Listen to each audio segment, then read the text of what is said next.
Hi, I'm Caden, here with my brother, Cal, and you're listening to Eating W's. eat the W.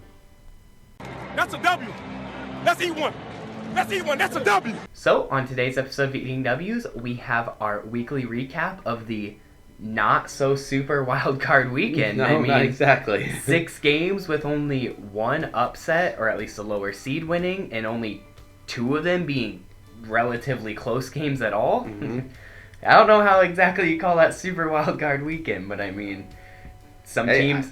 I tried to call it upset wild card weekend, That certainly and didn't didn't work that way either. So let's just not give it a name. Yeah, it's just wild card weekend Yeah. now. So we'll see whose team's Super Bowl aspirations were broken and who's one step closer to making it to the big game. First up, we got the Raiders, who went to Cincinnati to take on the Bengals, and the Bengals pick up their first playoff win in 31 years, I want to say it was, somewhere in that ballpark. Since 1990. Yeah. Yep, the first playoff win of So my 31. generation that I've seen for the poor Bengals. Yeah, I'm happy to see it. I was really happy when I saw they won it. It was good to see because they got a lot of young people on that team, and it's awesome to see some of those younger guys not only making it to the playoffs, but then also picking up playoff wins. I've talked about it a lot before that I really like Zach Taylor as a coach, and he seems like a good guy overall too, so it's really cool to see him pick up that win. And now it seems like, I believe it's the Lions have the longest playoff drought without a win. That makes sense. I wouldn't be surprised. Throughout that game, though, looking at the game specifically, some very questionable reffing, and actually the lead ref and that crew, they already announced will not be doing another playoff game this year. They're done for the postseason. They eliminated themselves. I mean, there was countless things that were highly questionable and probably should have been reversed on the field, but of course the big one being the whole fiasco with the whistle, where the ref blew the whistle thinking Joe Burrow was going to go out of bounds, but Joe Burrow threw the ball before it was out of bounds, and then threw a touchdown, but then they should have called the play dead, so either way you look at it, it would have been screwing over one of the teams. By rule, an inadvertent whistle just means the play is dead, and they replay whatever down it was. Yeah. So, I mean, they would have had another shot. It wasn't like it wouldn't have counted. But... Definitely. The official rule is that they should have replayed the down. And to be honest, I think the Bengals would have scored anyway. But you would have gotten some backlash either way. I mean, if they replay it, all the Bengals fans, or if they replayed it and they didn't score, all the Bengals fans would have been up in arms. Right. This way, all the Raiders fans were up in arms. Why are you anticipating him going out of bounds? Well, because you can even see in the replay, the ref is not looking at Burrow. He's not looking at the ball. He is literally looking at Burrow's, I think it was right foot, and just waiting for it to hit the out of bounds line and blow the whistle. But especially in today's NFL and in any day NFL, who just runs out of bounds with the ball behind the line of scrimmage? Like, that's not a thing. I don't know why he thought that was going to happen. But... I mean, Orlovsky ran out of the back of the end zone that one time when he was chased by Jared Allen. Well, that's Dan Orlovsky, though. That's a unique situation. You can't compare him to the rest of the league. But this was a really fun game. I mean, it was really what I expected. It wasn't quite as high scoring as I expected, but it was just as action-packed as I was expecting. And the Raiders almost did it again. It came down to a close ending. The last play, they almost got a touchdown to tie it again, just like the week before, except this time it was intercepted. Sadly, yeah, it ended in a little bit of heartbreak, but I said it last week, I'll say it again. Mad respect to the Raiders as an organization, everyone playing, all that coaching staff. It's impressive they even made it that far. Right, and to still be that close. And you know what? So, Versace, Mr. Beyonce, as we like to call him. Not Jay-Z. He's the interim head coach. I think he deserves a very fair shot to be their coach. And here's something really cool that I was reading the other day. After the game, he handwrote a note to every player, like thanking them for their hard work and sticking it out. That's super cool. Handwritten in his hotel room. Like, they had a picture, and he just had, like, a bunch of envelopes, like, sealed ones, and then, like, a bunch of unopened, or a bunch of, unused envelopes. Yeah. So you could tell he was actually handwriting these letters or whatever. And it's like, damn, dude, that's pretty cool. With what he was coming in as an intern with what he was doing, having to deal with all the controversy with players and some injury to stars like Darren Waller a couple of weeks. I mean, definitely interview some other coaches, see what you can get, but I would be really surprised if they didn't keep him. I thought he did really well. I think he earned it. Oh, I think definitely. he at least earned another year to try it and see. Yeah, you know, give it a shot. Give that guy a whole year. If it kind of goes down, you know, for after a year, maybe a switch. Yeah. But I think he definitely earned a chance to, like you said, get the full year to see what he can do. Exactly. You've seen what he can do. All the players really seem to like playing for him. You can see what he's done as an intern. Give him a year to be a full-term head coach, and exactly, it's not like you have to sign some 6-year contract with him and lock him in for so long. If it doesn't work out, it doesn't work out. They did fire Mike Mayock. I wonder if he's going to go back to NFL Network. Oh, he was on the NFL NFL Network. He Network. was the draft analyst guy. I want to see him. I want him to go back and be the draft analyst guy. I don't think that they've done any interviews or really released much yet, but it just happened yesterday. They are in the market for a new GM now. So overall, hell of a fight by the Raiders, hell of a season by the Raiders, but the Bengals were just a little too much. I bet they cut Cleveland Farrell. I would not be surprised at all. He's had his time to be what he's supposed to be. But moving on, we got another AFC matchup in the divisional AFC matchup in the Wildcard weekend. The Patriots heading to Buffalo to take on the Bills, and the Bills handily picking up a win in Buffalo. I mean, my God, it was not even close. The Patriots didn't even score a point until a last-second field goal going into halftime. Took them till almost the end of the third to even score a touchdown. It was rough. Yeah, this was kind of a shocking game. I didn't expect that to be how the Belichick team played.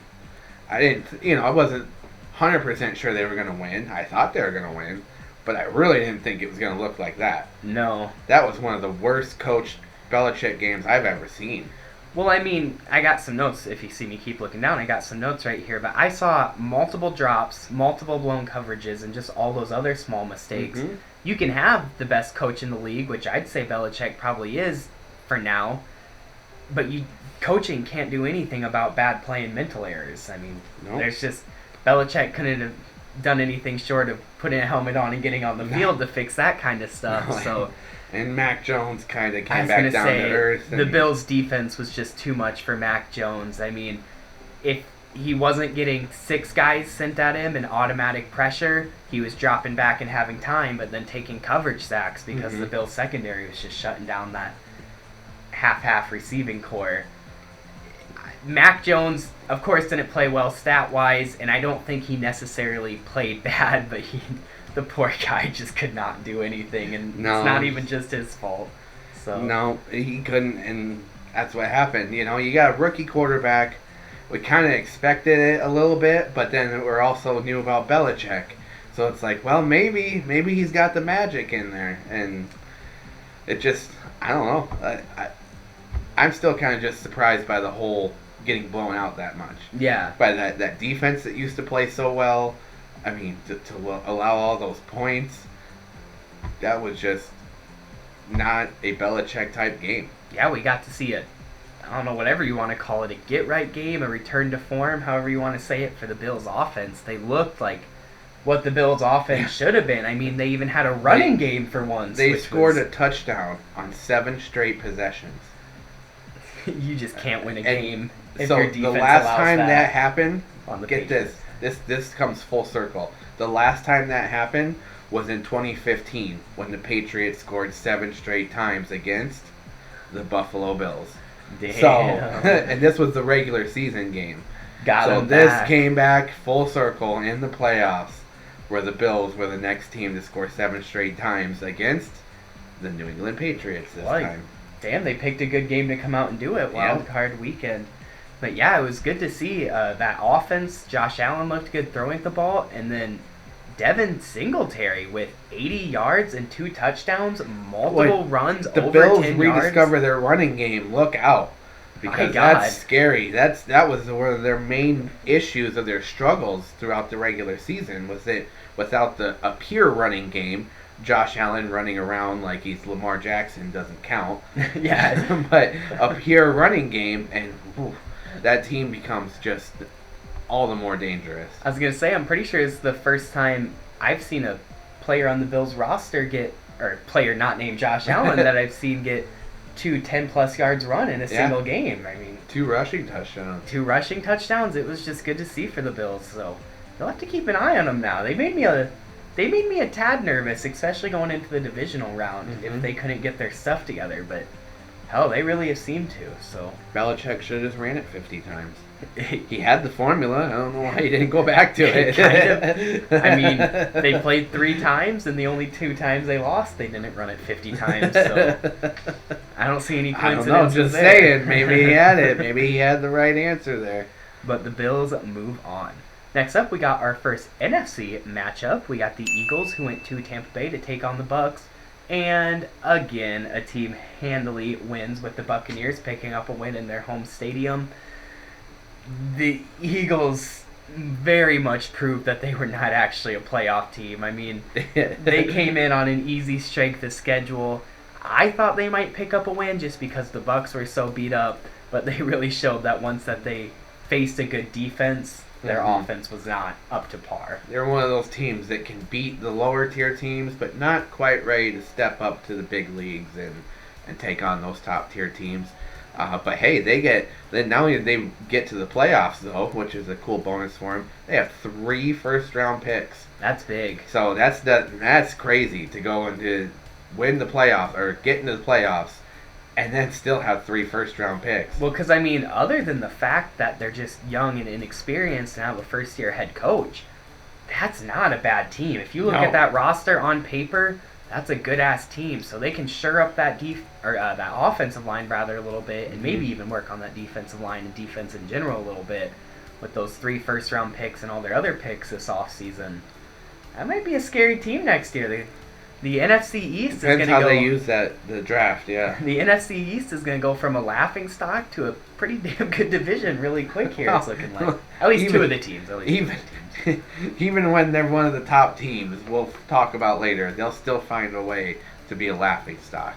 Yeah, that's a good point. That whole division. Little teaser there for what we might be talking about. But Jalen Hurts was hurt. I didn't know that, but he left the game in a walking boot and said he had an ankle or a foot injury for weeks, which makes sense because he was averaging a little over 40 or 50 yards rushing, and then his rushing numbers just plummeted, as did the rest of that offense. But with the strength of schedule, like you said, didn't really show that much. Well, that really got me thinking when I saw that. When you have what I would say is primarily a running quarterback like Hurts, but then you also have a backup who's a very good, I guess I won't give him very good yet until he can really prove himself consistently, but I'd say pretty damn good overall quarterback in Gardner Minshew.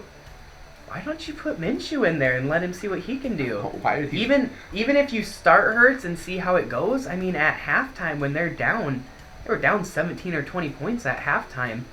Throw Minshew in there and see what he can do. Hurts is used to it. He's used to getting benched at halftime. Yeah, the last time Hurts was benched at halftime, Alabama won a national championship. And that was, with Tua. Yeah. That's going well over there. So, but why? I don't understand why these teams don't use Minshew more. So he must practice bad and then step up with pressure. Maybe he's just a game guy. He must be one of those guys that need the pressure on him, because exactly, if he's playing anything like he played in his games when he got the chance, because especially back in Jacksonville when he had 0 weapons, he played pretty damn well. I'm completely with you there. I just totally agree. I don't know why he doesn't get his chance. I'd really like to see a team. I'd like to see a team not only pick him up this offseason, but actually trust him to do something. Right? Give him a shot. I really would like to see him get a starting spot somewhere with talent around him. Denver still seems like a great landing spot for him. Maybe Indy? I really like Denver. Indy wouldn't be bad. Indy seems like they're wanting to stop. They said stop putting Band-Aids on their quarterback, so why not bring in the Mississippi Mudflap and sign him to a long-term deal? He hasn't played a ton, but he hasn't had much injury. Yeah, he's still pretty young, yeah. So, you can bring the Bomberman. Yeah. Bomber jackets going to Indianapolis. I'd love to see it. That was awesome. Man, that would be great. But regressing from Minshew, Yeah. overall, the Eagles just did not look like a playoff team, and the Bucs exposed we that. didn't really say much about the Bucs, but the Bucs looked like they have been most of the season. Touchdowns to Evans and Gronk, Leonard Fournette did come back. I think we misspoke last week. I didn't think that he was going to come back. Leonard Fournette played? Yeah. Oh, I didn't even know that. I didn't think he did. I thought he was out too. Yeah, I thought he was going to be too, but they activated him. He didn't play very much. Okay, he that didn't makes need sense. to. I was going to say, I didn't see him. But he did. He is active, and now I'm sure he'll play more as they progress. Yeah. But Tampa Bay just looked dominant. They definitely did. Brady looked like playoff Brady. Here we go. Now we'll see what they can do when they face an actual playoff team. Yes, the team is one of the teams that actually earned a good spot. For real. Moving on to our second NFC matchup, and what we were hinting at a little bit earlier, we had the 49ers who went to Dallas to take on the Cowboys and picked up the only underseed win of the Wildcard weekend. The 49ers went into Dallas and picked up a win against the Cowboys. And I just don't get how Jimmy G keeps winning, man. I mean, it just proves that the 49ers have an absolute stacked roster around They him. sure because do. I don't understand how he goes out and he makes 2 beautiful throws a game. He's good for 2 or 3 beautiful throws a game. I'll give him that. But past that, it's just missed throws, mistakes. Almost cost him the game at the end there with that huge interception mid to late in the fourth. He did. I just don't. I don't understand how he keeps getting away with it. Because when you got that good of a team around you, you only got to play just decent. You just got to not throw the game away, But yeah, hey, they did enough with Eli Mitchell, and that defense is what led it. That defense being able to really shut down Dallas, and Dallas scored points, but they didn't score the points that they have been scoring all season. So, well, in the offense, what really impressed me, I think who really stepped up for the Niners this game was that offensive line. I mean, they were going up against some good-ass pass rushers. They had DeMarcus Lawrence. They have that rookie that I can never pronounce his name. Osa. I don't know, but he's a pretty decent pass rusher for a rookie. Randy Gregory, who had 2 offsides calls and I think 2 or 3 other penalties. Yeah, he had a bad day for the defense. And then, of course, most likely Defensive Rookie of the Year, Micah Parsons. You can't forget him. But that offensive line was really able to hold them and give Jimmy G the time and guys like Elijah Mitchell and Deebo Samuels the rushing lanes that they needed to pick up a win. And, man, they impressed me. They really did. I almost had the Cowboys going Super Bowl with – they had Mike McCarthy, a head coach with some playoff winning experience. They got all that stacked on paper roster, all that talent on their team. I was shocked to see them lose, but respect to the 49ers. It was a good win by them. Boy, and Dallas, they had a chance to go down there and take the lead, and it was probably going to be a somewhat of a Hail Mary for them to do it, and they didn't even get a chance to throw it. And just no matter how McCarthy draws it up, Dallas just can't seem to win the big games. Yeah. However McCarthy QB draws it up.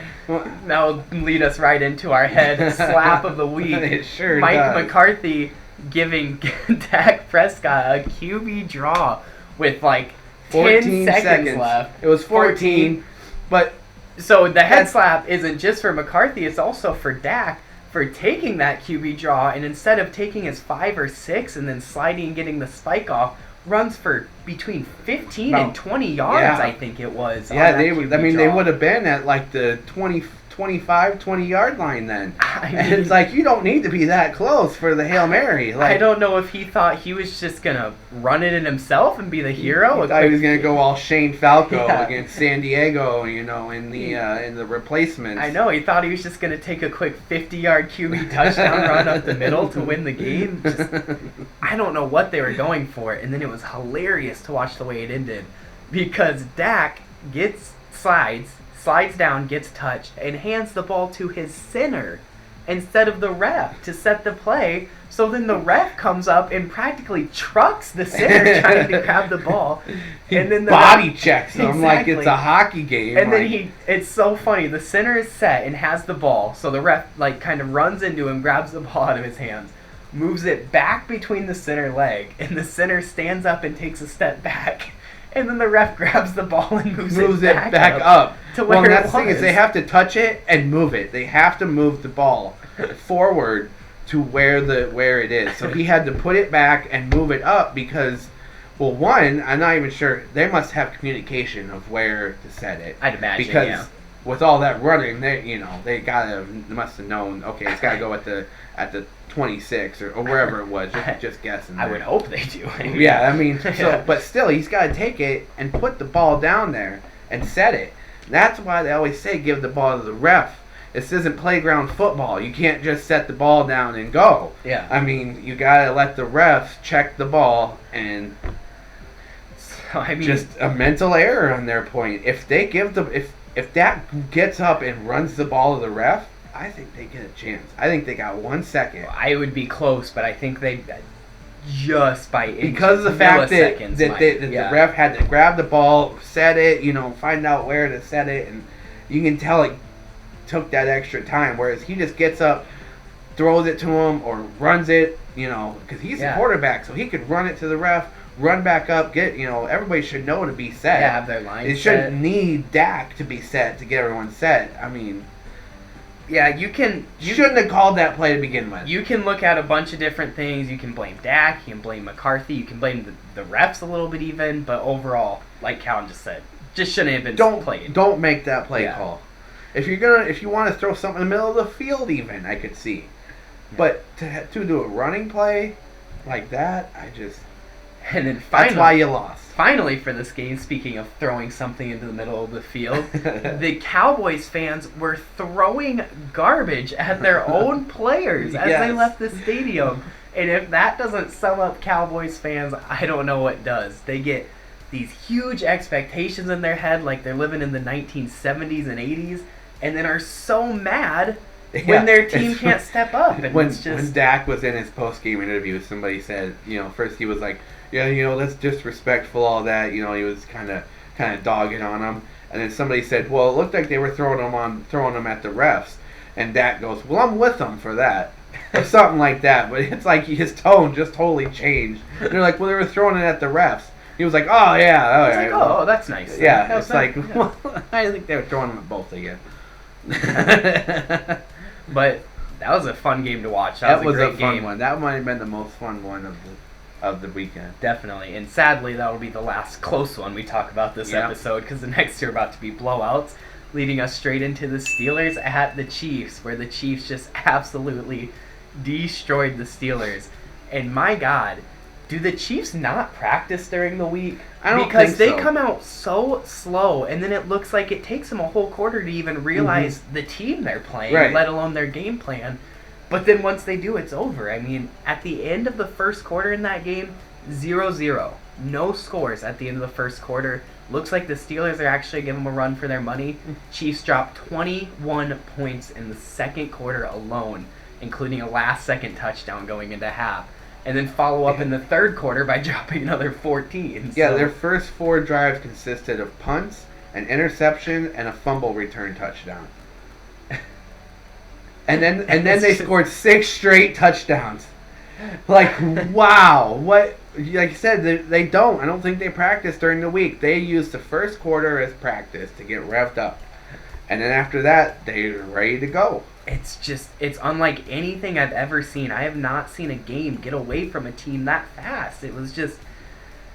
It's really sad to see the Steelers go. And to be honest, of course they didn't play like great by any means, considering they got beat like 42-14. But the Steelers didn't even play awful. I mean, it was just the Chiefs were firing on all cylinders by the second quarter, and the Steelers were just outmatched. Just you could tell. Couldn't keep up with it. It truly looked like they tried. It truly looked like a team who shouldn't even really been in the playoffs, facing one of the best teams in the league, and that's what it was. So, although I feel like Pittsburgh showed that they deserve to be there a little more than their other Pennsylvania counterpart. So yeah, that's true.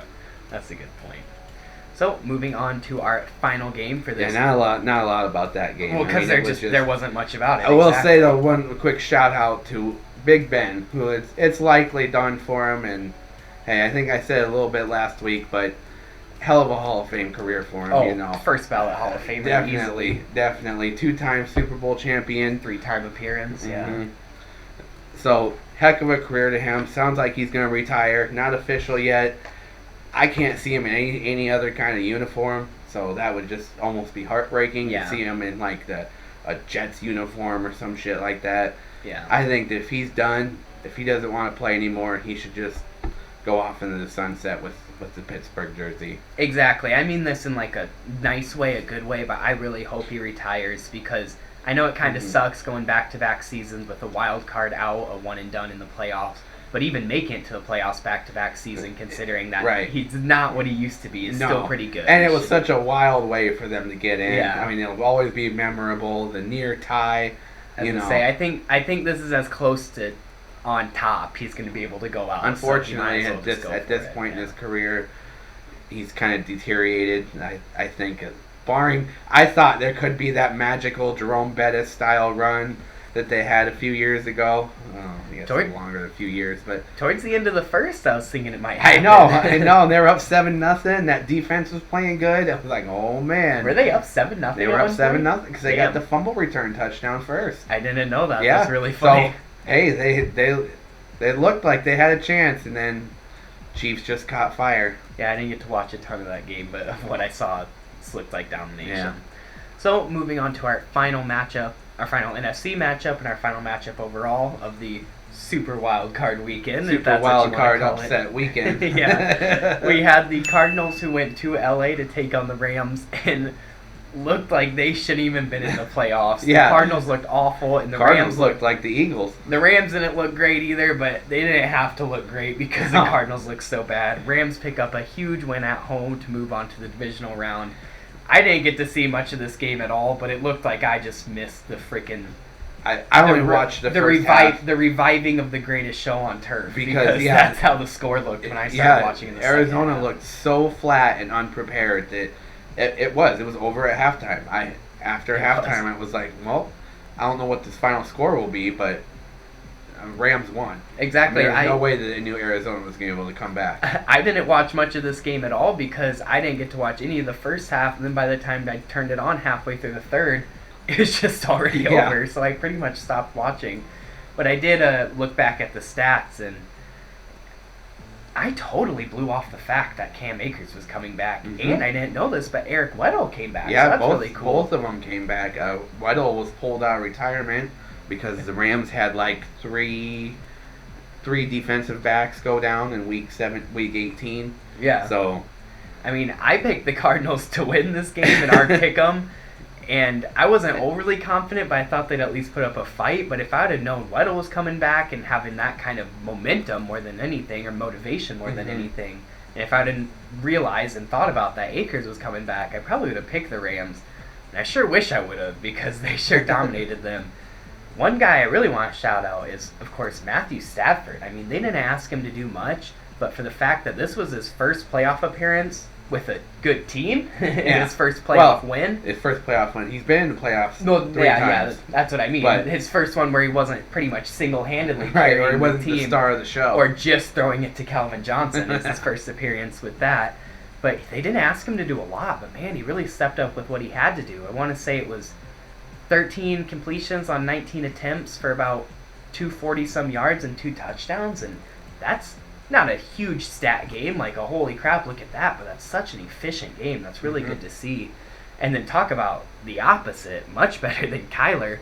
Kyler has like 19 for 27, freaking like 130. Barely 150 yards, 140 yards, and 2 picks. At halftime, the Cardinals had 40 yards of total offense. 40 of total offense. My God. It was just... That's what I mean. It's like, wow, there's no way they're going to be able to come back. I don't know how they came out so unprepared, or if the Rams just came out that fast. I mean, because Arizona immediately got punched in the mouth and didn't know what to do. First play was a 40-yard run, and they were from that point on, it was just they were stumbling and on the ropes after the first play. I could not believe it. It was just domination. So just a quick mental check on myself. Correction. I said Stafford was 13 for 19. I'm pretty sure he was 19 for 27. Oh. Doesn't overly matter, but I just wanted to correct myself yeah. as I realized. But yeah, but I was like, well, I believed it. He didn't have to throw very much. No, the not running at all. game for the Rams was working really well with Akers and running back by committee. Sony Michel and Cam Akers. I don't think anyone broke 100 yards, but I want to say there was like, including Stafford, like 3 people with 50-plus rushing yards, which is crazy to see how Stafford had a good amount of rushing yards. But overall, great win by the Rams. I'm interested to see what they can do in the next round. But that was our recap for Wildcard Weekend. Thank you all so much for watching, and until next time, don't forget to eat the W.